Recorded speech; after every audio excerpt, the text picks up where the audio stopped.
नमस्कार, आप देख रहे हैं यंग वार्ता न्यूज और मैं हूं आपके साथ अंकिता नेगी। एक नजर डालेंगे हेडलाइंस पर। देहरा में स्वतंत्रता दिवस के राज्य स्तरीय समारोह में मुख्यमंत्री ने की शिरकत। इस दौरान की कई नई घोषणाएं।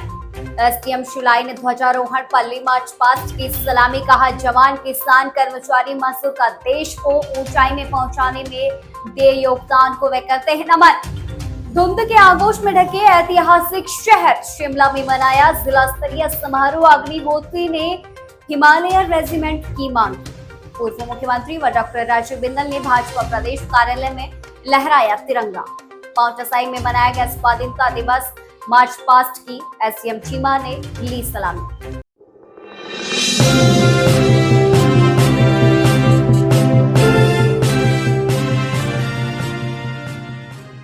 देहरा में स्वतंत्रता दिवस कार्यक्रम आयोजित हुआ। राज्य स्तरीय स्वतंत्रता दिवस समारोह में मुख्यमंत्री सुक्खू ने अध्यक्षता की। कहा, 75 साल की उम्र पूरी कर चुके पेंशनरों को एरियर मिलेगा। आपको बताते चले, इस स्वतंत्रता दिवस पर हिमाचल प्रदेश के आवाम को कर्मचारियों के लिए कई घोषणाएं मुख्यमंत्री ने इस दौरान की। कहा कि स्वतंत्रता दिवस पर उन्होंने कई घोषणाएं की है जो आम जनमानस के हित में है। कर्मचारियों और अधिकारियों की देनदारियां चरणबद्ध तरीके से निपटाई जाएंगी। 78वें स्वतंत्रता दिवस की बहुत बहुत शुभकामनाएं। और आज हमने देहरा में अपना स्वतंत्रता दिवस मनाया। देहरा वासियों को भी बहुत बहुत शुभकामनाएं। निश्चित तौर पर स्वतंत्रता दिवस के अवसर पर पूरे देश में खुशी का माहौल होता है कि तकरीबन 78 वर्ष पहले गुलामी की जंजीरों को तोड़कर इस देश को आज़ादी मिली।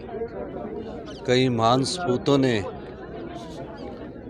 इस आज़ादी के लिए अपनी कुर्बानी दी है।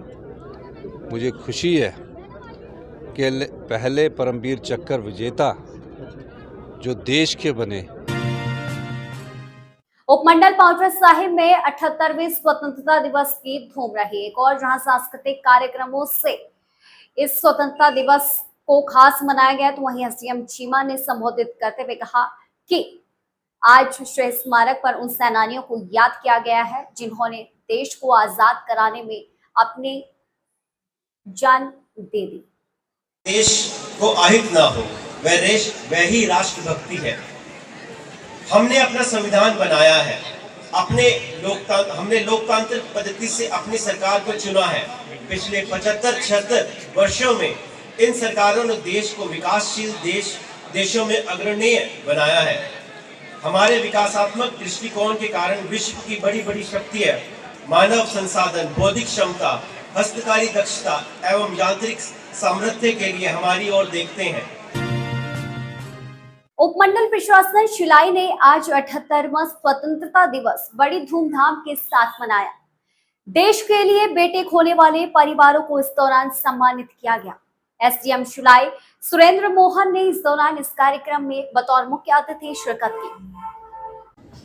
आज हम अपना 78वां स्वतंत्रता दिवस मना रहे हैं। 1947 में जब देश आज़ाद हुआ था, पूरे देश में एक खुशी की ऐसी लहर दौड़ी थी। हमने सपने देखने शुरू किए थे कि हम आगामी कुछ वर्षों में देश को बहुत ऊपर तक पहुंचा के अपने देश का नाम रोशन करेंगे। और जब इस बात को पूर्ण करने की बात होती है कि इस बात को, इस तथ्य को जिन्हें साबित करके दिखाया है, उसमें सबसे ऊपर जो हमारे देश के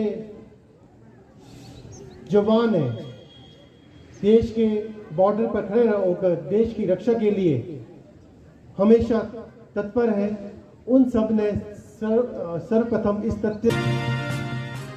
धुंध के आगोश में ढके राजधानी शिमला शहर में आज स्वतंत्रता दिवस बड़ी धूमधाम के साथ मनाया गया। इस कार्यक्रम में डिप्टी सीएम मुकेश अग्निहोत्री ने शिरकत की और एक बार फिर हिमालय रेजिमेंट बनाने की मांग उठाई। साथ ही केंद्र से आपदा के लिए आर्थिक मदद के लिए प्रधानमंत्री सहित केंद्रीय मंत्रियों को हिमाचल लाकर आपदा के जख्मों को देखने का न्योता दिया। देखिए, शिमला में बड़ी सज-धज के साथ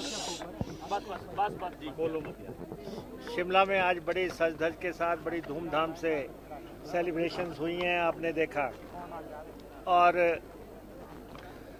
जो यहाँ पे कार्यक्रम हुआ है, सबसे बढ़िया बात यह है कि बहुत लोग इसको देखने के लिए आए।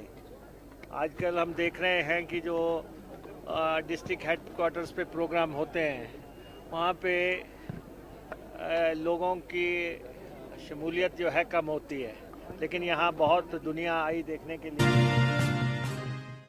78वें स्वतंत्रता दिवस के मौके पर नेता विपक्ष जयराम ठाकुर व प्रदेश अध्यक्ष डॉक्टर राजीव बिंदल सहित कई कार्यकर्ताओं ने राजधानी शिमला में भाजपा कार्यालय में आज तिरंगा ध्वज फहराया। पूर्व मुख्यमंत्री ने कहा कि जिन वीर सैनिकों और स्वतंत्रता सेनानियों ने देश की स्वतंत्रता के लिए अपनी जान दे दी, वह उन सभी को नमन करते हैं। देता हूं, बहुत बहुत शुभकामनाएं देता हूं।